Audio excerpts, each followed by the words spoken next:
Now I have a machine gun. Ho, ho, ho. Somebody find me Mr. Stupid Asshole.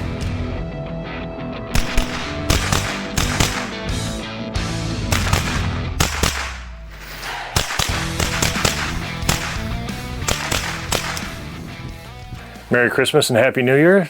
Welcome to part 2 of the Mr. Stupid Asso Christmas special, New Year special. Coming out a little bit late because, well, you know, it's holiday season. It's tough to get everything going.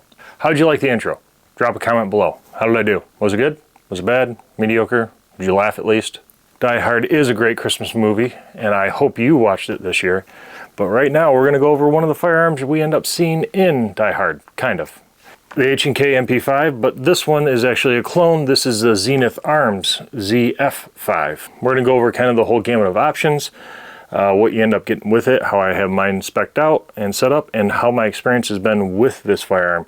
I've got right around 800 rounds through this so far, and there's a lot I did to it, as you can see, if you recognize what exactly the stock ZF-5 looks like. And I think I got mine set up pretty good. I like it. I like it a lot. But there are some issues. We'll go over that. First off, the best part about this gun, the HK slap. It's so satisfying every time. I hope you had a great Christmas season to start off with. Let me know if you got anything firearm related under the tree from Santa or your spouse or maybe yourself, and you said it was from Santa and the wife either had to go along with it or tell the kids, you know, about Santa. Pro tip. Don't do that. So the Zenith ZF-5. I bought this as the premium package, which came with the pistol itself, 3 magazines, the cleaning kit, very nice hard case, sling, your claw mount that you have here, and of course your lock and your user manual. This comes with the regular plastic forend. You can see mine has been changed out. And it also came with just the regular base plate on the back right here, and I changed mine out for an extendable brace. So let's get into that with those details complete. Going off from the front, tip to butt, we have the standard flash hider. It's a quick release lock on here. If I can get it off, it's supposed to be quick release, sometimes it's not. And below that reveals your thread protector and your 3-lug mount. The 3-lug mount is great because now I can take this part off, which I highly recommend because this can always come loose or end up putting some rock set on it to keep it locked in place. And I can take my Dead Air Wolfman with the 3-lug mount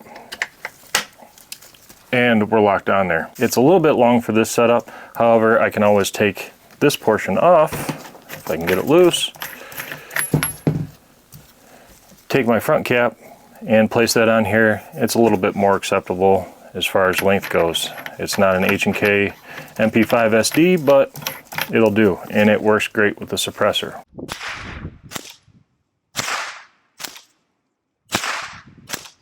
The way I have mine set up here is I have the Streamlight ProTac Rail Mount 2 on here. I have this set up to be realistic for this pistol. The max range I'm going to be getting out of this that is actually effective is what, you know, maybe 50 yards or so. Arisaka mount there. I got the Streamlight tail cap over here to my push button. I just used the standard direct M-lock screws, drilled these out a little bit, and put it to my M-lock rail. Now this doesn't have the standard plastic rail that comes with it or the forend. I traded this out for the Dakota Tactical. They're actually based right here in Michigan. Shout out to Dakota Tactical. I think they're in Warren, and this is their rail setup. This is very stout. The mounting is great. It's just this one screw here and locks in to the receiver itself back here. No issues with this. Put this on here, little Loctite on the screw, and forget about it. I've had no problems. It's been great. So we'll move back up to the front here. We can see our eyelet here for the sling. Again, the premium package for the ZF-5 comes with a sling to attach here, and then there's a quick release eyelet back here that you can put on with the actual base plate. There just clips right in. Standard front sight post. Moving back, the HK slap. Charging handle, of course. The ZF-5 rail that goes on here. You do really need to follow the directions on how you mount this on here. Make sure you get the pressure points right and it locks on there this claw mount appropriately. I've had zero issues since I've put it on there. I put it on there from day one that I got it. Move back, you can see I have the HS, or the Holosun HS-503. This is the red dot version. The reason I went with this particular setup, the ScholarWorks 1.45 mount, it's the shortest one they make. I forget to get exactly what it is. With the aim point footprint that the Holosun has, is I have backup iron sights with my red dot, so I can set up things as far as distance going a little bit different. This is actually, my iron sights are actually set out so I can reach out to about 50 yards.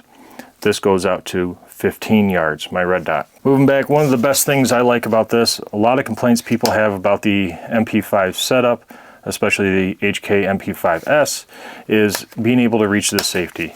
If you don't have huge hands, you can't reach it. But this comes with, I think, the mag pull extended safety. It is ambidextrous with a little shorty on this side. They can be swapped out to either side. Other than the safety is the trigger. It's very mushy, it's very long, it's very heavy.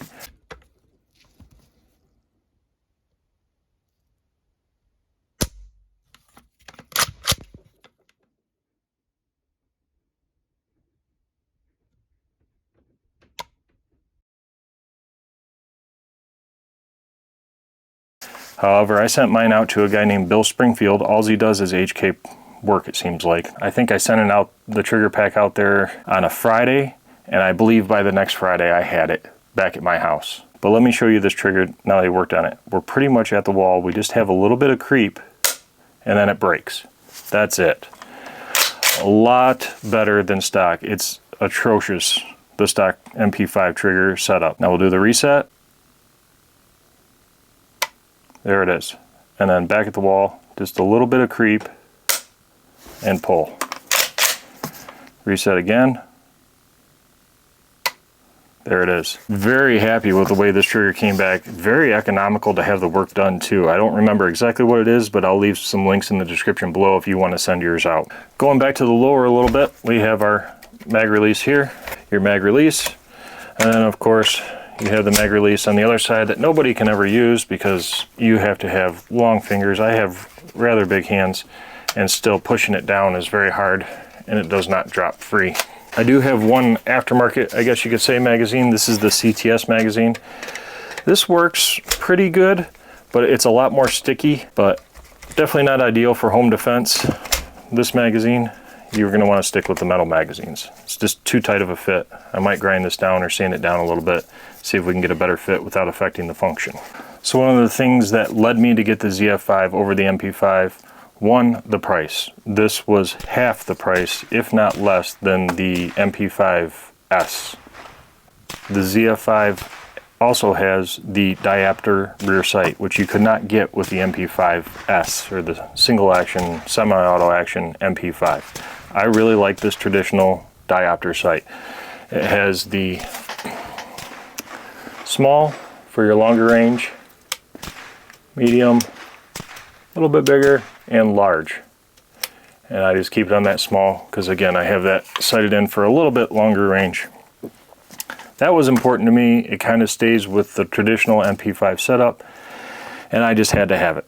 So between that and the price, it was a no-brainer. Now, one of the first things we did when we get rid of the standard pistol back plate right here, and I went with the SB Tactical collapsible brace. It's a 2-position, so we have 1 and then 2, and then you can always collapse it down into your smaller package. All right, let's put the gauge on here.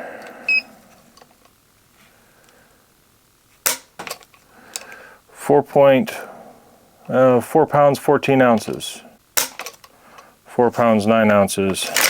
It's kind of rolling on the trigger. I'm having a hard time keeping it in the same spot. Middle of the trigger, 4 pounds 11 ounces.